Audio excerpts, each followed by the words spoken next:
যদিও পবিত্র কোরআন মহানবী হজরত মুহাম্মদ সাল্লাল্লাহু আলাইহি ওয়াসাল্লামের চিরন্তন মুজিজা এবং সব যুগের সকল প্রজন্মের জন্য তা নতুন, এতটা সত্ত্বেও ইসলাম ধর্মের চিরজীবন্ত মুজিজাসমূহের অন্তর্ভুক্ত হচ্ছে মহানবী হজরত মুহাম্মদ সাল্লাল্লাহু আলাইহি ওয়াসাল্লামের কর্তৃক বর্ণিত ওইসব হাদিস ও রেওয়ায়েত বর্ণনা, যা ইসলাম ধর্মের প্রতিশ্রুতি পূর্ণ জাগরণ পর্যন্ত মানবজাতির ভবিষ্যৎ জীবন এবং ইসলাম ধর্মের ভবিষ্যৎ গতিধারা সম্পর্কে বর্ণিত হয়েছে।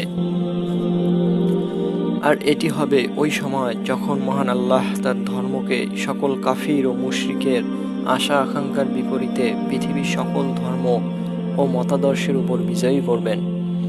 ইসলাম ধর্মের পূর্ণ প্রতিষ্ঠা ও বিজয়ের এই যুগেই হচ্ছে ইমাম মাহদী আলাইহিসসালামের আবির্ভাবের যুগ। ইসলাম ধর্মের পূর্ণ প্রতিষ্ঠা ও বিজয়ের এই যুগেই হচ্ছে ইমাম মাহদী আলাইহিসসালামের আবির্ভাবের যুগ, যা আজকের আলোচ্য বিষয়। আর সাহাবী, তাবেঈ ও সহিহ হাদিস গ্রন্থসমূহের রচয়িতাগণের মাধ্যমে মহানবী সাল্লাল্লাহু আলাইহি সাল্লাম হতে বর্ণিত সুসংবাদ প্রদানকারী শত শত রেওয়ায়েত এ দুই যুগ ও মহা ঘটনা ইসলামের পূর্ণ প্রতিষ্ঠা ও ইমাম মাহদীর আবির্ভাব সম্পর্কে বর্ণনা রয়েছে। আসলে এই দু মহা ঘটনার মধ্যে কোনো পার্থক্য নেই, যদিও এসব রেওয়ায়েতের বর্ণনার ক্ষেত্রে পদ্ধতিগত পার্থক্য বিদ্যমান। যদি আহলে বায়াতের ইমামদের রেওয়ায়েতসমূহ এসব রেওয়ায়েতের সাথে যোগ করা হয়, তাহলে এত সংক্রান্ত রেওয়ায়েতসমূহের সংখ্যা 1000-এর অধিক হবে। যদিও ইমামগণ তাদের হাদিসগুলো সবসময় মহানবী সাল্লাল্লাহু আলাইহি সাল্লামের সাথে সম্পর্কিত করেননি, তবে তারা অসংখ্যবার তাগিদ দিয়ে বলেছেন যে তারা যা বর্ণনা করেছেন তা তাদের পবিত্র পূর্বপুরুষগণ এবং তাদের শ্রদ্ধেয় পিতামহ সহ মহানবী সাল্লাল্লাহু আলাইহি সাল্লাম থেকেই তারা লাভ করেছেন।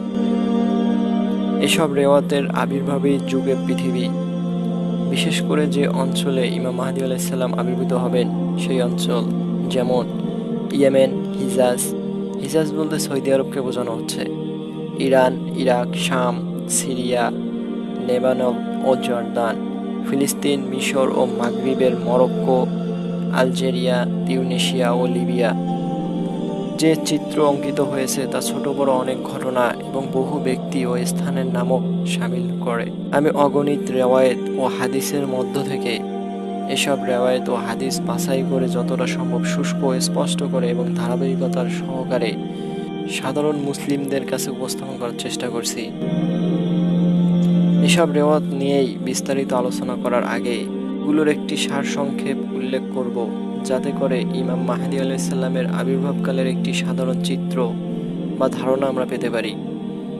বেশ কিছু সংখ্যক রেওয়ায়েত ও হাদিসে বর্ণিত হয়েছে যে আঞ্চলিক ও আন্তর্জাতিক পর্যায়ে প্রস্তুতি সম্পূর্ণ হওয়ার পরপরই পবিত্র মক্কা নগরী থেকে হযরত ইমাম মাহদী আলাইহিস সালামের আবির্ভাবের বিপ্লব ও আন্দোলন শুরু হয়ে যাবে।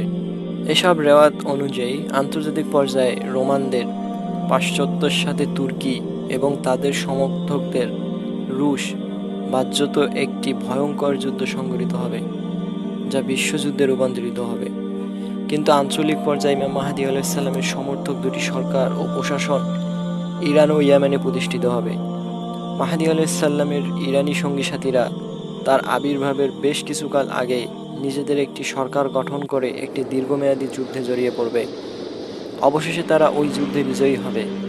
ইমাম মাহদী আলাইহিস সালামের আবির্ভাবের কিছুকাল আগে ইরানিদের সাথে দুই ব্যক্তি, একজন খোরাসানি সাইয়েদ যিনি হবেন রাজনৈতিক নেতা এবং অপরজন শুআইব ইবনে সালেহ যিনি হবেন সামরিক নেতা, আবির্ভাব হবেন এবং এই দুই ব্যক্তির নেতৃত্বে ইরানি জাতি তার আবির্ভাবের আন্দোলনের গুরুত্বপূর্ণ ভূমিকা পালন করবে। কিন্তু ইমাম মাহদী আলাইহিস সালামের আবির্ভাবের কয়েক মাস আগে তার ইয়েমেনি সঙ্গী সাথীদের বিপ্লব ও অভ্যুত্থান বিজয় লাভ করবে এবং তারা বাহ্যত হিজাজে মানে সৌদি আরবে যে রাজনৈতিক শূন্যতা সৃষ্টি হবে তা পূরণ করার জন্য তাকে সাহায্য করবে। সৌদি আরবে এর রাজনৈতিক শূন্যতা সৃষ্টি হওয়ার কারণ হচ্ছে হিজাজের কোনো এক বংশের এক নির্বোধ ব্যক্তি যার নাম হলো আবদুল্লাহ, সে দেশের সর্বশেষ বাদশাহ হিসেবে নিহত হবে এবং তার স্থলাভিষিক্ত কে হবে এই বিষয়কে কেন্দ্র করে এমন এক মতবিরোধ সৃষ্টি হবে যা ইমাম মাহদী আলাইহিস সালামের আবির্ভাব পর্যন্ত চলতে থাকবে। যখন আবদুল্লাহর মৃত্যু হবে তখন জনগণ কোন ব্যক্তি তার স্থলাভিষিক্ত হবে এ ব্যাপারে কোনো ঐক্যমতে পৌঁছাতে পারবে না। আর এ অবস্থা যুগের অধিপতির ইমাম মাহদির আবির্ভাব পর্যন্ত চলতে থাকবে। বহু বছর রাজত্ব করার দিন শেষ হয়ে কয়েক মাস বা কয়েক দিনের রাজত্ব করার অর্থাৎ ক্ষণস্থায়ী শাসনের পালা চলে আসবে। আবু বসির বলেন, আমি জিজ্ঞেস করলাম, এই অবস্থা কি দীর্ঘকাল স্থায়ী হবে? তিনি বললেন, কখনোই না। বাদশাহর হত্যাকাণ্ডের পরে এর দ্বন্দ্ব ও সংঘাত সৌদি আরবের গোত্রসমূহের মধ্যে অভ্যুত্থান ও কলহের সৃষ্টি করবে। ইমাম মাহদির আবির্ভাবের নিদর্শন সমূহের মধ্যে অন্যতম হচ্ছে ওই ঘটনা যা দু হারামের মক্কা ও মদিনার মাঝখানে সংঘটিত হবে। আমি বললাম, কোন ঘটনা ঘটবে? তিনি বললেন, দুই হারামের মাঝে গোত্রীয় গোমরাহির উদ্ভব হবে এবং অমুকের বংশধরদের মধ্যে থেকে এক ব্যক্তি বিরোধী গোত্রের 15 জন নেতা ও ব্যক্তিত্বকে অথবা তাদের সন্তানদেরকে হত্যা করবে।